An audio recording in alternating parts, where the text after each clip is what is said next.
Tiene la palabra el diputado Amarilla. Sí, muchas gracias, señor presidente. En primer lugar, quiero poner de manifiesto, porque no puedo dejar de hacerlo, de que la tramitación de este expediente se ha dado de manera bastante desprolija, porque ya había una convocatoria, ya había un sumario, y esto se modificó a menos de 24 horas y se nos notificó vía correo electrónico del tratamiento o de este tema enviado por el gobernador y cuya urgencia únicamente lo maneja el gobernador. Y reiteradamente señalado por los miembros de este cuerpo y los que representan al bloque de la mayoría, diciendo de que cuáles eran las características que tenían que reunir planteos que vengan sobre tratamientos de temas en el marco de una sesión especial. Entonces, simplemente quiero señalar puntualmente esto, presidente, seamos cuidadosos y respetemos lo que decimos en los distintos planteos. Si hay una sesión especial convocada, respetemos su temario. Si hay un planteo que efectúa, demos ingreso no solo a los temas del gobernador, sino a los temas planteados por la sociedad y por los distintos diputados, y giremos la comisión respectiva. Acá estamos dando tratamiento sobre tabla a un proyecto que ingresó un día antes y que logró modificar el temario. Digo esto porque para mí, señor presidente, estas cosas deben respetarse por respeto al cuerpo, digo, ¿no? Al propio Poder Legislativo. Bueno, respecto al proyecto en sí, señor presidente, quiero decir que se está yendo mucho más allá de lo que decía el miembro informante, hablaba de cuidar la salud de los formoseños. Y eso, señor presidente, la verdad que queda muy atrás cuando hablamos de restricción de libertades. Y honestamente tenemos el derecho de pensar, señor presidente, que lo que aquí se está pretendiendo es vigilar mejor a los ciudadanos y restringir la libertad de reunión y de expresión. Y esto lo voy a explicar un poco más adelante porque se habla incluso de agravamiento cuando se trata de 2 o 3 personas.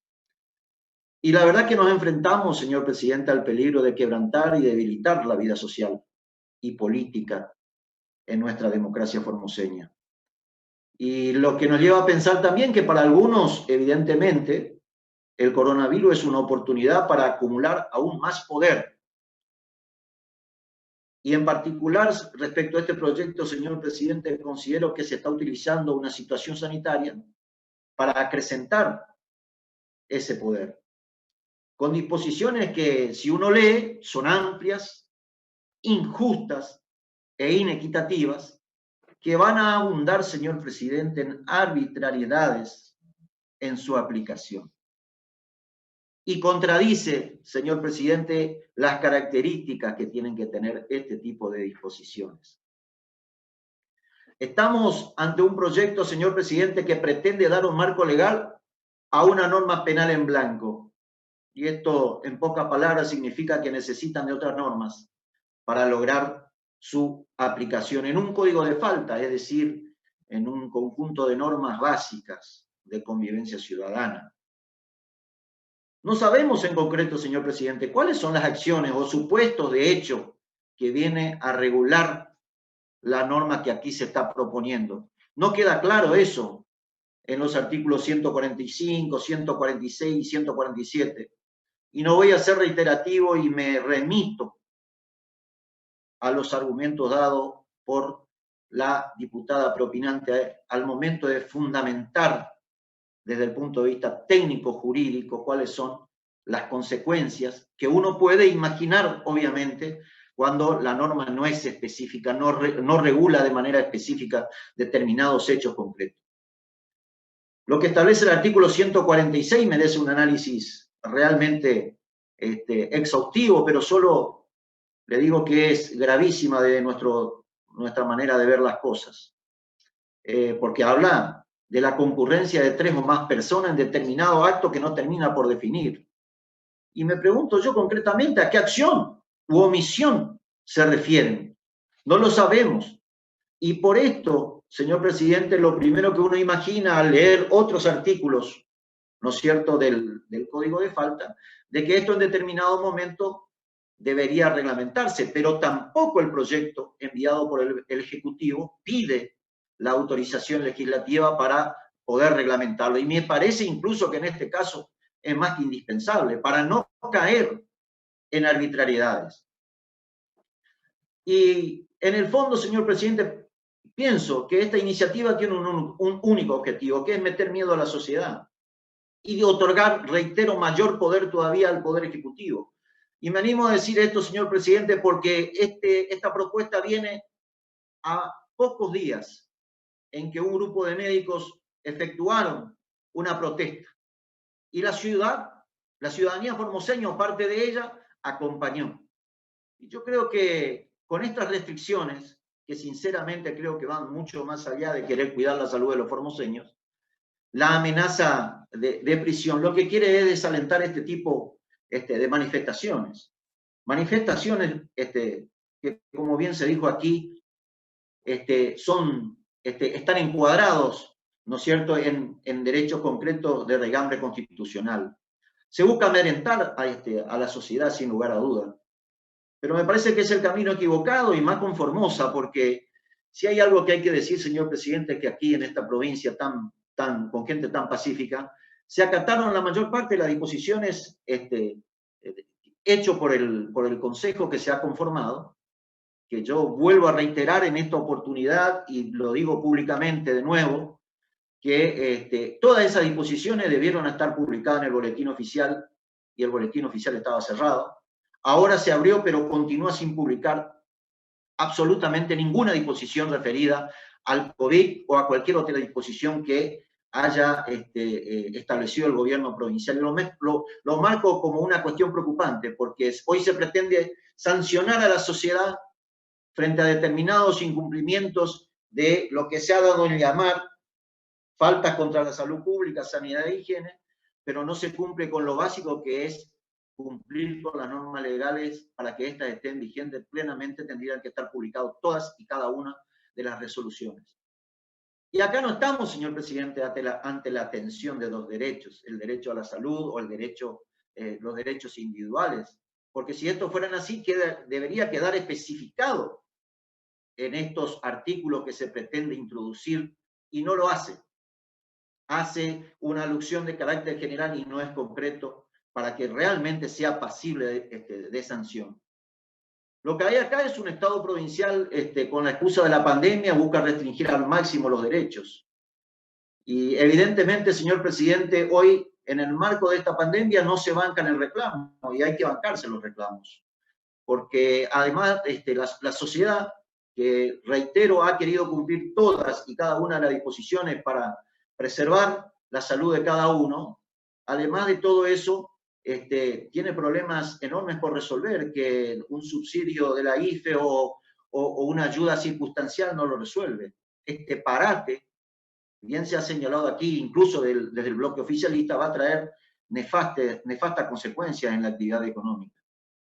Y me parece, señor presidente, que limitar y restringir derechos constitucionales incluso no termina uno de entender por qué vamos hacia ese camino cuando Formosa no tiene coronavirus. Y podríamos hoy estar avanzando hacia la habilitación de determinadas actividades que hoy uno, por ejemplo, no se explica por qué no están habilitadas, con los cuidados del caso. Pero me parece que tenemos que poner el acento en los problemas puntuales que hoy tenemos a raíz del aislamiento dispuesto por esta comisión. Asusta, señor presidente, la redacción de este proyecto.